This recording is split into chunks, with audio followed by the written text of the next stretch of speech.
So it has been confirmed that the Nintendo Switch is going to be getting the Mega Man Legacy Collections 1 and 2 on the Nintendo Switch. They're actually coming out this year. They're coming out in May. I think May 22nd is when they officially release on the Nintendo Switch. And that's going to be all the Mega Mans, all the old school Mega Mans. It's not going to be the X games. It's just going to be the Mega Man old school classic games. So from, I think Mega Man Legacy Collection 1, you're going to be getting Mega Mans 1 through 6. And then in Mega Man Legacy Collection 2, you're going to be getting Mega Man 7 through 10. So that's pretty much every classic Mega Man game out there. And that's fine and dandy. The Mega Man Legacy Collection first one, if you want to buy it on the eShop as its own thing, it's going to be, I think, roughly $15. And then if you want to buy Mega Man Legacy Collection 2, Mega Man Legacy Collection 2 on the Nintendo eShop is going to be $20. So it's going to be priced a little bit higher. But the Mega Man Legacy Collection 2 does have Mega Man A and some other stuff in there, which is why it's probably costing $20 instead of the Mega Man Legacy Collection 1, which cost only $15. And that's something I really didn't like with this game. I didn't like the fact that they split this game up into two collections. How come Capcom couldn't just make a Mega Man Legacy Collection? I'm pretty sure back in, I think, the old generations, the original Xbox, PlayStation, and GameCube, they had a Mega Man collection, and it had a lot of games on it. I think it even had more games than this collection. It actually had some of the hidden Mega Man games, which you may not be aware of. They had some other spin-off Mega Man games, which were actually on that Mega Man collection. And that was pretty much not on two discs. It was actually on one collection. It was just, I don't remember what the Mega Man collection was called, but it was on one disc anyway. So that's something that I do not like about this. I didn't like how Capcom split this collection up instead of putting it on one. And overall, it's great that the Nintendo Switch is getting some Mega Man love. It's getting this, and it's also getting Mega Man 11. Of course, Mega Man 11 is pretty much coming to every platform under the sun. So it's nice that Mega Man is getting love on the Nintendo Switch, since, of course, as you know, the Nintendo platforms was where Mega Man was released. Mega Man first came out on the NES, so it makes sense that this collection should come to the Nintendo Switch console, or to a Nintendo console. I do know for a fact the 3DS got the Mega Man Legacy Collection 1. I don't remember if the Mega Man Legacy Collection 2 ever hit the 3DS. And of course, the Wii U never got any signs of any of these Mega Man Legacy collections or anything like that. But then again, it did have the Nintendo Virtual Console, and the Wii U did get that in the Virtual Console. So it did see some Mega Man love, since Nintendo does own those properties. Not own them, but it does have access to them, since they are like old NES, Super Nintendo, and things like that. So they could put them on the Virtual Console. And that's pretty much what we got out of those. But a lot of the stuff in here makes it much more an easier game to play. For instance, it's all in one collection. We do have the fact that you can put the amiibo, you can scan the amiibo, and you do get challenges when you scan your amiibo, kind of like the 3DS version of the game. You can play this game, I think, in different aspect ratios, and it does have themes around them. You can play them with borders. Overall, this is going to be a better experience than if you were going to play these, let's say, on like the 3DS or Wii U Virtual Console. You're going to get a much more better experience, and I don't think anyone's going to deny that, unless they want to play the old school the way it's been way back in the day. But this is pretty much how you'd be playing Mega Man anyway. Pretty much these are unaltered versions of the game.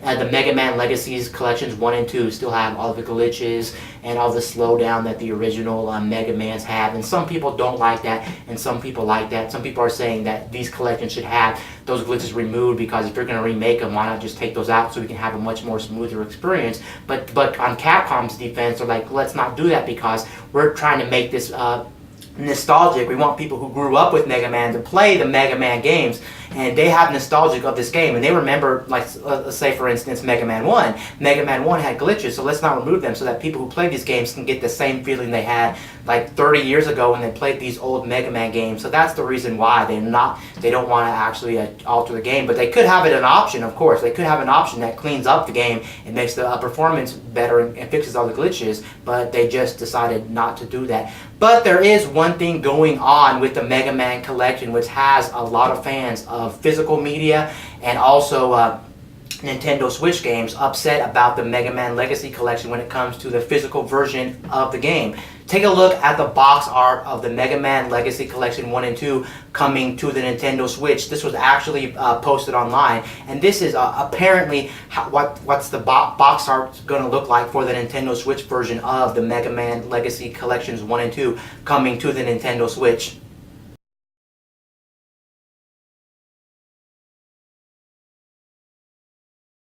So as you can see, apparently from the leaked box art of the game, it does have a logo on the top of the box art that says internet connection required. You will need a memory card, and a lot of people don't like those logos on their boxes because they are collectors. They want their boxes to have logo-less free stuff on them. For instance, if you remember back in the day, a lot of games have like greatest hits on them or player's choice or something weird on the box, and collectors aren't happy when those boxes do that. And that's kind of the same situation with a lot of these Nintendo Switch boxes. They'll have logos that say like internet connection required, and they'll say like SD card required, but the problem is it'll be stamped across the whole front of the box, the whole top part of the box, and it just makes the game look very ugly, especially when you're trying to collect these games. You want a very clean box, and that's not a very clean design. I don't blame people for that, but then if you look at the bottom of the game art or the box art, when you get it, it says the Mega Man Legacy Collection 1 will be on the Switch cartridge, but Mega Man Legacy Collection 2 will be required to download on the internet, and there will be a code inside of the box. And a lot of people are furious about this just because they want the whole game on the Nintendo Switch cartridge. And honestly, as a collector, I do not blame them. How come they can't put this on how come they can't fit this game on the entire Switch cartridge? For instance, I don't blame other companies like Bayonetta. Bayonetta 1 and 2 aren't on physical media. Bayonetta 1 is on the physical Switch cartridge, but Bayonetta 2 is not on the physical Switch cartridge, but that's probably because they wanted to save money, and the fact those games are huge. Same thing with Resident Evil. Capcom did also make Resident Evil Revelations 1 and 2 on the Nintendo Switch, and they split those games up, but you have to remember again, those are probably big games, and they wanted to go ahead and save money on those games, on Bayonetta and the Resident Evil Revelation game, by not putting the whole entire game on the full Switch cartridge. They wanted to put half the game on a digital download to save money so they can produce these games with a cheaper Switch cartridge. I know Nintendo does, when you produce a Switch game physically, they have different size of Switch cartridges. I think they go all the way up to 32 gig. I know there's rumors out there that Nintendo was actually going to make a 64 gig variant of the card. I think it was supposed to be coming out sometime this year. Not sure if that's out there as well, but a lot of people are mad about this. And the one thing you have to realize with the Mega Man games, they are retro games. Sure, these games, the Mega Man Legacy Collection 1 and 2, do have extra features. They have backgrounds, they have borders, they have save states, probably. They have all this other stuff that wasn't in the original releases of these Mega Man games. And all the games are on one game. But then again, these aren't going to be big files no matter what you say. Even if you look at some of the extra stuff they put in these games are only megabytes per game, and including everything they added on top of them, like the menus, like I said, the everything extra that's going to be in the game. You're not talking gigs and gigs and gigs and gigs of information to where these games just can't fit on a Nintendo Switch cartridge. So it's weird that Capcom wants to put the Mega Man Legacy Collection 2, when you buy the physical version of the game, on an actual download only, to where you can only download the game. How come both games aren't on one Switch cartridge, which is very bizarre. Even if you look at the biggest game in the whole entire Mega Man Legacy Collection 2, which is Mega Man 8. Mega Man 8 is the biggest game. We're not talking gigs and gigs and gigs and gigs and gigs of storage for that game. It's probably still only megabytes for that game, because you have to remember something with the Mega Man 8 on the Mega Man Legacy Collection 2. Mega Man 8 is a game that came out on the PS1, and in the PS1 era, I do know for a fact your games are only megabytes. A lot of the games are like 500, 600, 700 megabytes, but that's nothing when you compare to games nowadays. Games are like 30, 40, 50, 60 gig. A lot of games are massive. But then you look at other games on the Nintendo Switch as well that are third-party games, or even games from Nintendo, which are 5, 6, 7 gig. And then we got games like Breath of the Wild, which are 14 gig. Skyrim's like really big.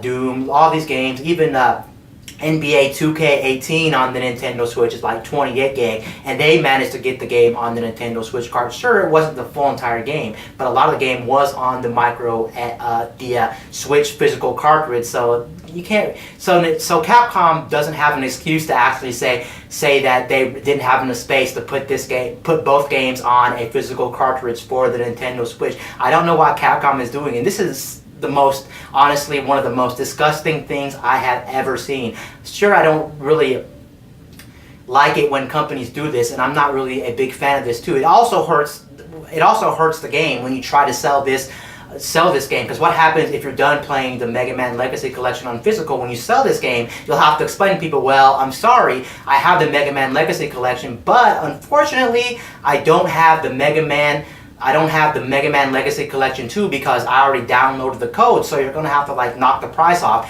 And apparently the Mega Man Legacy Collection on physical, when you buy this game for the Switch, when you buy it physical, you're going to be paying $5 more than if you would buy this on the eShop. I don't know why that is either, since you're basically getting a code in the box for Mega Man Legacy 2, but not for Mega Man Legacy 2 since it is on the physical cartridge. So that's something to look out for too. So it's almost like there is really no reason to buy Mega Man Legacy Collection on physical for the Nintendo Switch. You're almost better buying this on the Nintendo eShop, just because the Mega Man Legacy Collection on the Switch physically has that ugly logo on the box. It says, please download game, please have internet connection, and then on top of that, of course, you are getting a code in the box, so you're not getting the full thing. So it just doesn't really make sense. But then again, I'm pretty sure when the Mega Man Legacy Collection come out, maybe I'm wrong about this. I think that it first hit the shops, it wasn't a physical release. Now, I could be wrong about this.